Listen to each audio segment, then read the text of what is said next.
ENCORES from the Bell Telephone Hour.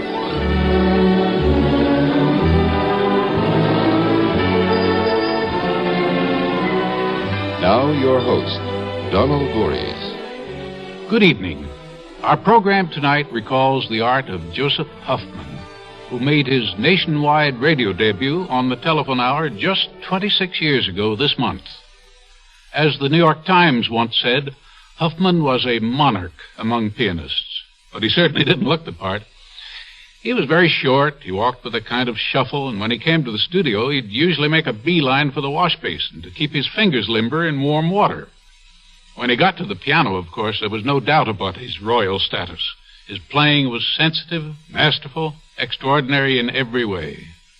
Let's begin with a piece that really showcased his amazing fingerwork, Mendelssohn's Introduction and Rondo Capriccioso.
Hoffmann playing Mendelssohn's Introduction and Rondo Capriccioso. Now here's the Bell Telephone Orchestra with an adaptation of a lovely piano miniature by Robert Schumann, the fourth of his night pieces, Opus 23.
And now, in a performance from his historic radio debut on the Telephone Hour, March 1st, 1943, Joseph Hoffmann plays one of the most famous piano pieces ever written, the Prelude in C-sharp minor by his good friend Sergei Rachmaninoff.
And now, another delightful Russian encore as Joseph Hoffmann plays Anatol Lyadov's musical snuff box.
We'll have a superb concerto performance by Joseph Hoffmann after this message. In April 1927, the Bell Telephone Laboratories demonstrated the first practical method of transmitting sound and pictures together from city to city, and Herbert Hoover became the nation's first TV star. Because of our discovery, a whole new multi-billion-dollar industry was born. Today, the average 18-year-old American has spent 17,000 hours of his life watching TV. And with the growth of educational television, his children will watch even more. TV transmission even gave man his first look at the surface of the moon. Yet the reason we first demonstrated TV transmission was part of our search for a better phone. And now we have it, the picture phone. In limited use today, and eventually available for your home. Neither Leonardo da Vinci nor Jules Verne had the imagination to prophesize TV, but then they weren't looking for a better phone. Joseph Hoffmann was not only a remarkable pianist, but a remarkable human being. He was a great wit, an avid reader, a prolific inventor. Hoffmann took out more than 60 patents. He invented shock absorbers, collapsible ice skates, and he built his own steam-driven automobile. He also devised a piano stool with adjustable legs, which was also collapsible. When I was putting together the program for tonight's show, I knew that whatever else happened, I'd have to include the Chopin E minor concerto. Hoffmann managed to combine poetry and brilliance in just the right balance, and the music really glowed under his marvelous fingers.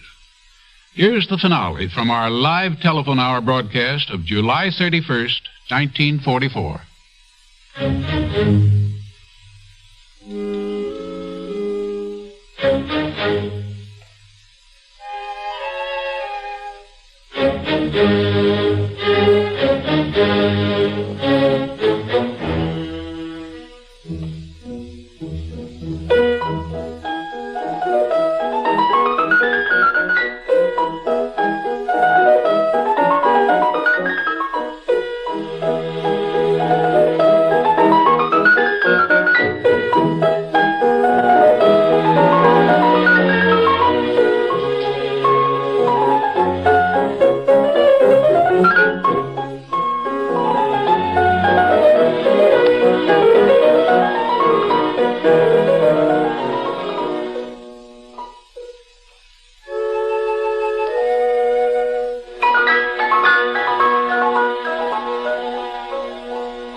finale of Chopin's Piano Concerto in E minor, played by Joseph HOFMANN and the Bell Telephone Orchestra.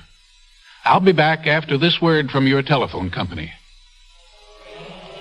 Madame Gabriella Tucci, Metropolitan Opera star. You have a telephone everywhere, even in small place. It is most unusual, you know. And I love your, how you call it, push button, your touch tone telephone. They are so delightful, so musical. I am very affectionate to the telephone. We, too, have affection for our telephones, Madame Tucci. But it's our telephone network that gives us the most extraordinary communication system in the world. It can take your call and instantly switch it to any of 102 million other telephone devices. On our nationwide network, anything goes. People talk, computer talk, pictures and drawings, anything. Instantly, anytime, anywhere. Your anywhere, anything, anytime network. AT&T.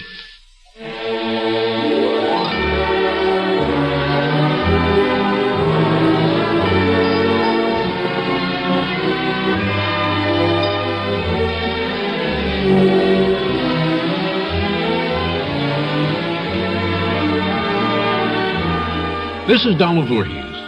I hope you enjoyed the wonderful performances by Joseph HOFMANN that we heard tonight, and that you'll return with me next week at the same time when the exquisite voice of Victoria de Los Angeles highlights our encores from the Bell Telephone Hour.